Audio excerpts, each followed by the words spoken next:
Hi students, कैसे आप सब लोग। मुझे उम्मीद है कि आप सब लोग बहुत बढ़िया होंगे, स्वस्थ होंगे, मस्त होंगे और एंजॉय कर रहे होंगे।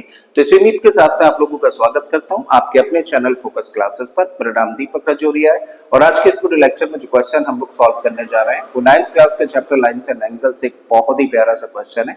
अक्सर ही बच्चे इस क्वेश्चन को करते हुए कंफ्यूज रहते हैं, बट यकीन करिए अगर आप इस वीडियो लेक्चर को शुरू से एंड तक बिना स्किप किए देख लेते हैं तो किसी भी पॉइंट में कहीं भी आप लोगों को कंफ्यूजन नहीं रहने वाला है।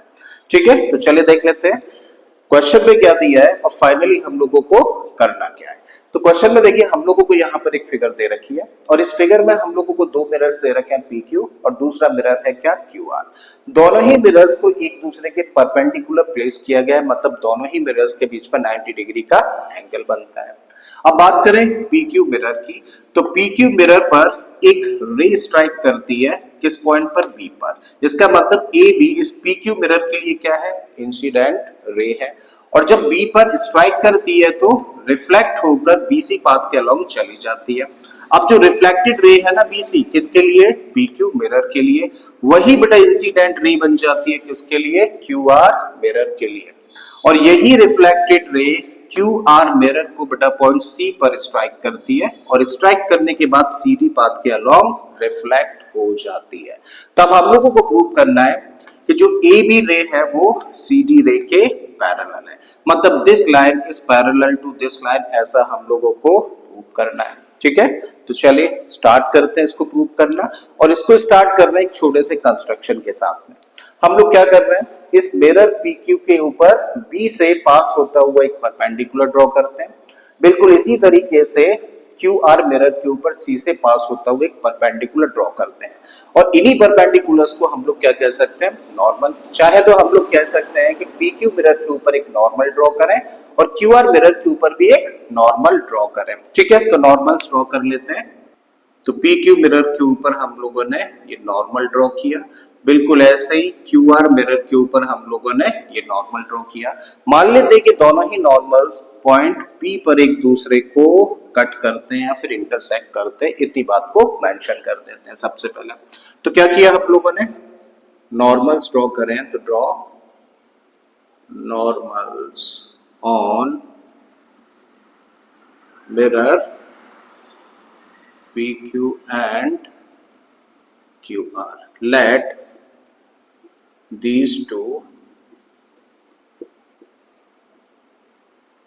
normals meet at point P. मान लेते हैं कि दोनों नॉर्मल्स कहां पर मीट कर जाते हैं, पॉइंट P पर मीट कर जाते हैं। अच्छा, जो नॉर्मल होता है ना that is always perpendicular on the mirror. इसका मतलब ये एंगल 90 डिग्री का हुआ। बिल्कुल इसी तरीके से PCB क्या है, नॉर्मल है किसके ऊपर, QR मिरर के ऊपर, तो इसका मतलब ये भी 90 डिग्री का हुआ। और अब अगर हम लोग PBQC क्वाड्रिलेटरल को देखें तो क्योंकि इस क्वाड्रिलेटरल के अंदर ये 90, ये 90, ये 90, तो एंगल सम प्रॉपर्टी से ये एंगल भी कितना हो जाता है, 90 डिग्री का हो जाता है। इस चीज को और मेंशन करने की जरूरत है। तो किस क्वाड्रिलेटरल की बात कर रहे हैं हम लोग, नाउ इन क्वाड्रिलेटरल, कौन सा क्वाड्रिलेटरल, BQCP। और इस क्वाड्रिलेटरल में हम लोग देखें तो Q 90 डिग्री का है, ये नॉर्मल होने की वजह से 90 का है, एंगल C भी 90 डिग्री का होगा, तो एंगल सम प्रॉपर्टी से ऑटोमेटिकली P भी 90 डिग्री का हो जाएगा। ठीक है, so angle Q equal to 90, angle B equal to 90, angle C equal to 90, therefore angle P भी कितना हो गया, 90 डिग्री का हो जाता है। आई थिंक बात यहां तक समझ आ गई है। क्यों, क्योंकि एक क्वाड्रिलेटरल के सारे एंगल्स का सम कितना होता है, 360 डिग्री होता है। इन तीन एंगल्स का सम कितना हुआ, 270, तो इसका मतलब ये कितना हो गया, 90 डिग्री का हो गया। ठीक है, अब बात करते हैं हम लोग लॉ ऑफ रिफ्लेक्शन की। ठीक है, लॉ ऑफ रिफ्लेक्शन जरा समझें इस क्वेश्चन को आगे बढ़ाने से पहले। सपोज करिए ये हम लोगों के लिए एक मिरर है और ये इंसिडेंट रे है, ये रिफ्लेक्टेड रे है। ठीक है, तो AB इंसिडेंट रे है और BC रिफ्लेक्टेड रे है। तो इस पर जब हम लोग नॉर्मल ड्रॉ करेंगे तो चलो इसको BM कह देते हैं, BM is the normal on this mirror. तब इस नॉर्मल और इंसिडेंट रे के बीच में जो एंगल बनता है इसको बोला जाता है एंगल ऑफ इंसिडेंस। और रिफ्लेक्टेड रे और नॉर्मल के बीच में जो एंगल बनता है इसको बोला जाता है एंगल ऑफ रिफ्लेक्शन। ठीक है, तो लॉ ऑफ रिफ्लेक्शन के अकॉर्डिंग ये दोनों ही एंगल्स कैसे होते हैं, आपस में इक्वल होते हैं। मतलब angle of incidence is equal to angle of reflection होता है, ऐसा रिफ्लेक्शन का लॉ हम लोगों से कहता है।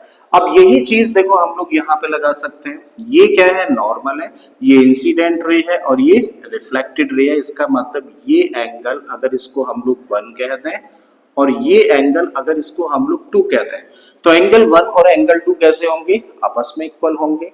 जब हम लोग इस मिरर की बात करें तो इसके ऊपर नॉर्मल है सीपी और तब इंसिडेंट रे ये है, रिफ्लेक्टेड रे ये है। तो ये एंगल अगर इसको 3 बोल दिया जाए और इसको अगर हम लोग 4 कह दें, तो इस मिरर के केस में ये एंगल ऑफ इंसिडेंस है और ये एंगल ऑफ रिफ्लेक्शन है। तो यहाँ भी दोनों एंगल्स कैसे होंगे, आपस में इक्वल होंगे।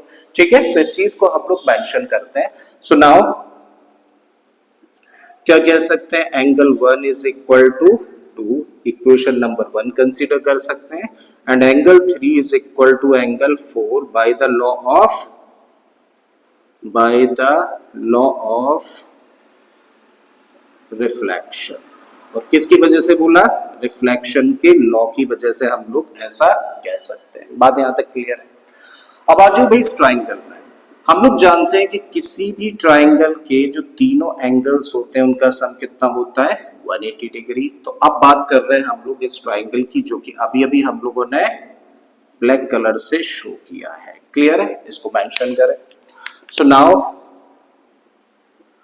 in triangle which one, PBC।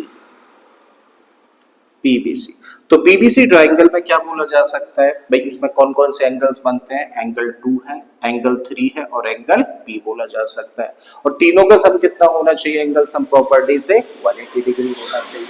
तो हम लोग कह सकते हैं angle 2 plus angle 3 plus angle P equal to 180 degree. और इसका रीजन क्या है, एंगल सम प्रॉपर्टी, ट्राइंगल के तीनों एंगल्स का सम 180 डिग्री होता है। अब एंगल P तो ऑलरेडी हम लोग शो कर चुके हैं ना, कितने डिग्री का है, 90 डिग्री का है। रखिए भाई, एंगल 2 रखा, एंगल 3 रखा और इसकी जगह पर रख दिया 90 degree and this equal to 180 degree.